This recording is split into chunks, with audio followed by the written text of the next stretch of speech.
ओम श्री सद्गुरु परमात्मने नमः। श्री योग वशिष्ठ महारामायण उपशम प्रकरण सर्ग 22। श्री वशिष्ठ जी बोले, हे रामचंद्र जी, मैंने जो तुमको उपदेश किया है उसको तुम बुद्धि से विचारो। तब राम जी बोलते हैं, भगवान, हे सर्वधर्मों के वेत्ता, तुम्हारे प्रसाद से जो कुछ जानने योग्य था वह मैंने जाना है। पाने योग्य पद पाया और निर्मल पद में विश्राम किया।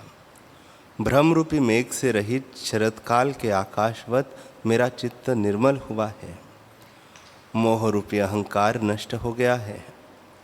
अमृत से हृदय पूर्णमासिका के चंद्रमावत शीतल हुआ है और संशय रूपी मेघ नष्ट हो गया है। परंतु आपके वचन रूपी अमृत को पान करता मैं तृप्त नहीं होता। जिस प्रकार बलि को विज्ञान बुद्धि भेद प्राप्त हुआ है, बोध की वृद्धि के निमित्त मुझसे ज्यों का त्यों कहिए। नम्रभूत शिष्य प्रति कहते हुए बड़े खेद नहीं मानते। श्री वशिष्ठ जी बोले, हे राघव, बलि का जो उत्तम वृत्तांत है वह मैं कहता हूं, सुनो। उससे निरंतर बोध प्राप्त होगा। हे रामचंद्र जी, इस जगत के नीचे पाताल है। वह स्थान महाक्षीर समुद्र किनाई सुंदर उज्जवल है और वहाँ कहीं महासुंदर नाग कन्या विराजती है, कहीं विषधर सर्प जिनके सहस्त्र शीश विराजते हैं, कई दैत्यों के पुत्र रहते हैं और कट कट शब्द करते हैं। कहीं सुंदर सुख के स्थान है, कहीं जीवों के परंपरा समूह नरकों में ले जलते हैं और कहीं दुर्गंध के स्थान है। 7 पाताल है, उन सब में जीव स्थित है। कहीं रत्नों से खचित स्थान है, कहीं कपिल देव जी जिनके चरण कमलों पर देवता और दैत्य शीश धरते हैं विराजते हैं, और कहीं सुगंधित बाग लगे हैं। ऐसी 2 भुजाओं से पाली हुई पृथ्वी में दानवों में श्रेष्ठ विरोचन का पुत्र राजा बलि रहता था, जिसने सर्व देवताओं और विद्याधरों और किन्नरों को लीला करके जीता था और त्रिलोकी अपने वश की थी। सब देवताओं का राजा इंद्र उसके चरण सेवन की वांछा करता है। त्रिलोकी में जो जाति जाति के रत्न हैं वे सब उसके विद्यमान रहते हैं और सब शरीरों की रक्षा करने और भावना के धर्मों के धरने वाले विष्णुदेव द्वारपाल है। ऐरावत हाथी जिसके गंडस्थल से मद झरता है, उसकी वाणी सुन ऐसा भयवान होता है जैसे मोर की वाणी सुनकर सर्प भयवान होता है। उसका ऐसा तेज था जैसे सप्त समुद्रों का जल कुहीड़ शोष लेती है, और जैसे प्रलय काल के 12 सूर्यों से समुद्र सूखने लगता है। उसने ऐसे यज्ञ करे जिसके क्षीर घृत की आहुति का धुआं मेघ बादल होकर पर्वतों पर विराजा, जिसकी दृढ़ दृष्टि देखकर कुलाचल पर्वत भी नम्रभूत होता था। जैसे फूलों से पूर्ण लता नमती है, तैसे ही लीला करके उसको भवनों को विस्तार सहित जीता है और त्रिलोकी को जीतकर 10 कोटि वर्ष पर्यंत राजा बलि राज्य करता रहा। राजा बलि ने युगों के समूह व्यतीत हुए देखे थे और अनेक देवता और दैत्य भी उपजते मिटते अनेक बार देखे थे। त्रिलोकी के अनेक भोग भी उसने भोगे थे। निदान उससे उद्वेग पाकर सुमेरु के शिखर पर एक ऊंचे झरोखे में अकेला जा बैठा और संसार की स्थिति की चिंतना करने लगा कि इस बड़े चक्रवर्ती राज्य से मुझको क्या प्रयोजन है। यद्यपि त्रिलोकी का राज्य बड़ा है तो भी इसमें आश्चर्य क्या है। इसमें मैं चिरकाल भोग भोगता रहा हूं परंतु शांति न हुई। ये भोग उपजकर फिर नष्ट हो जाते हैं। इन भोगों से मुझे शांति सुख प्राप्त नहीं हुआ, पर बारंबार मैं वही कर्म और वही व्यवहार करता हूँ और दिन रात्रि वही क्रिया करने में लज्जा भी नहीं आती। वही स्त्री आलिंगन करनी, फिर भोजन करना, पुष्पों की शैया पर शयन करना और क्रीड़ा करना, ये कर्म बड़ों को लज्जा के कारण है। वही नीरस व्यवहार फिर करना जो एक बार नीरस हुआ और उस काल में तृप्त करता है, फिर बारंबार दिन दिन करते हैं। यह मैं मानता हूं कि यह काम बुद्धिमानों को हंसने योग्य और लज्जा का कारण है। जीवों के चित्त में वृथा संकल्प विकल्प उठते हैं। जैसे समुद्र में तरंग उपजते और मिटते हैं, तैसे ही यह संकल्प और इच्छा जाल जो उठते और मिटते हैं, सो उन्मत्त किनाई जीवों की चेष्टा है। यह तो हंसी करने योग्य बालकों की लीला है और मूर्खता से अनर्थ फैलाती है। इसमें जो कुछ बड़ा उदार फल हो वह मैं नहीं देखता, बल्कि इसमें भोगों से भिन्न कार्य कुछ नहीं मिलता। इसलिए जो कुछ इससे रमणीय और अविनाशी हो उसको शीघ्र ही चिंतन करो। ऐसे विचार कर कहने लगा कि मैंने प्रथम भगवान विरोचन से पूछा था। मेरा पिता विरोचन आत्म तत्व का ज्ञाता था और सब लोकों में गया था।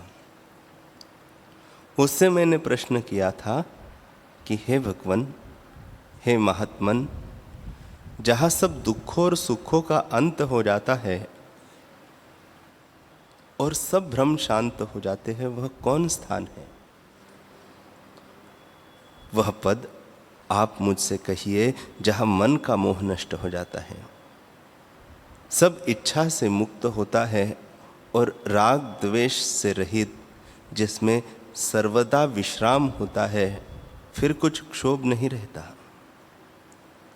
हे तात, वह कौन पद है जिसके पाने से और कुछ पाना नहीं रहता और जिसके देखने से और कुछ देखना नहीं रहता। यद्यपि जगत के अत्यंत भोग पदार्थ है तो भी सुखदायक नहीं भासते हैं, क्योंकि क्षोभ करते हैं और उनसे योगीश्वरों के मन भी मोहित होकर गिर पड़ते हैं। हे तात, जो सुख सुंदर विस्तीर्ण आनंद है वह मुझसे कहिए, उसमें स्थित हुआ मैं सदा विश्राम पाऊंगा। विरोचन बोले, हे पुत्र, एक अति विस्तीर्ण विपुल देश है, उसमें अनेक सहस्त्र त्रिलोकियां भासती है।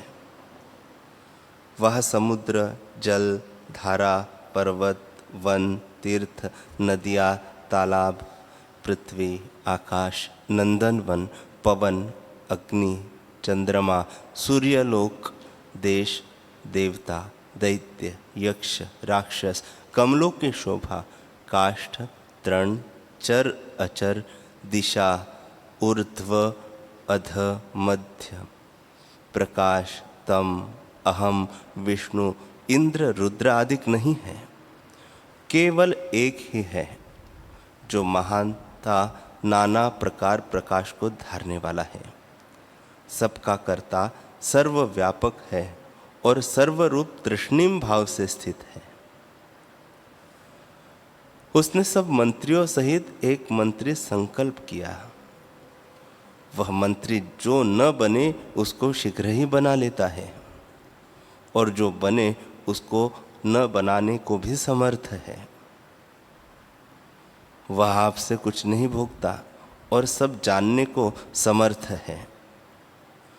केवल राजा के अर्थ वह सब कार्यों को करता है। यद्यपि वह आप यज्ञ है तो भी राजा के बल से तनुता से ज्ञाता और कार्य करता है। यह सब कार्यों को करता है और उसका राजा एकांत में केवल अपने आप में स्थित है। बलि ने पूछा, हे प्रभो, आदि व्याधि दुखों से रहित जो प्रकाशवान है वह देश कौन है? उसकी प्राप्ति किस साधन से होती है और आगे किसने पाया है? ऐसा मंत्री कौन है और वह महाबली राजा कौन है जो जगत जाल संयुक्त हमने भी नहीं जाना? हे देव, यह अपूर्व आख्यान तुमने कहा है जो आगे मैंने नहीं सुना था। मेरे हृदय आकाश में संशय रूपी बादल उदय हुआ है, सो वचन रूपी पवन से आप निवृत्त करो। विरोचन बोले, हे पुत्र, उस देश का मंत्री भगवान और अनेक कल्प के देवता और असुर गणों से वश नहीं होता। सहस्त्र नेत्र जो इंद्र है उसके वश भी नहीं होता। यम कुबेर उसे वश नहीं कर सकते और देवता और असुरों से भी जीता नहीं जाता। मुसल, वज्र, चक्र, गदा आदि खड़ंग उस पर चलाए तो कुंठित हो जाते हैं, जैसे पाषाण पर चलाने से कमल कुंठित हो जाते हैं। वह मंत्री अस्त्र और शस्त्र से वश नहीं होता और बड़े युद्ध कर्मों से भी नहीं पाया जाता। देवता और दैत्य सबको उसने वश किया है। विष्णु पर्यंत देवता और हिरण्यकश्यपु आदि असुर उसने डाल दिए हैं। जैसे प्रलय काल का पवन सुमेरु के कल्प वृक्ष को गिरा देता है,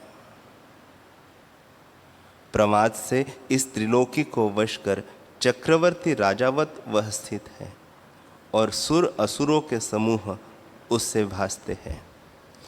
यद्यपि वह गुह्य और गुणहीन है तो भी दुर्मति, दुष्ट, अहंकार और क्रोध उससे उदय होते हैं। देवता और दैत्य के समूह फिर उपजते हैं, सो इसकी क्रीड़ा है। ऐसा मंत्रों से संयुक्त मंत्री है। हे पुत्र, जब उसके राजा को वश कीजिए तब उसके मंत्री को वश करना सुगम हो जाता है। राजा को वश किए बिना मंत्री वश नहीं होता। कभी भीतर रहता है, कभी बाहर जाता है। जिस काल में राजा की इच्छा होती है कि मंत्री अपने को जीते, तब यत्न बिना जीत लेता है। वह ऐसा बलि मल्ल है जिससे तीनों जगत उल्लास को प्राप्त हुए हैं। वह मंत्री मानो सूर्य है जिसके उदय होने से त्रिलोकी रूपी कमलों की खानी विकास को प्राप्त होती है और जिसके लय होने से जगत रूपी कमल लय हो जाते हैं। हे पुत्र, यदि उसके जीतने की तुझको शक्ति है तब तो तू पराक्रमवान है, और यदि मोह से रहित एकत्र बुद्धि हो, उनमें से एक को जीत सकेगा तब तू धैर्यवान है और तेरी सुंदर वृत्ति है, क्योंकि उसके जीतने से जो से नहीं जीता उस पर भी जीता जाता है, और जो उसको नहीं जीता पर और लोग सब जीते हैं तो भी सब कुछ जीतते हुए अजीते ही हो जाओगे। इस कारण जो तू अनंत सुख चाहता है, तो जो नित्य अविनाशी है उसके जीतने के निमित्त यत्न से स्थित हो और बड़े कष्ट और चेष्टा करके भी उसको वश कर। देवता, दैत्य, यक्ष, मनुष्य, महासर्प और किन्नरों संयुक्त अति बली है तो भी सब ओर से यत्न करने से वश होता है। इससे उसको वश करो।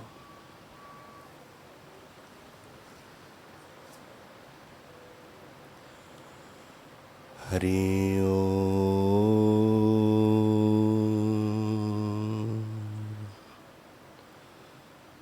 हरि ओम।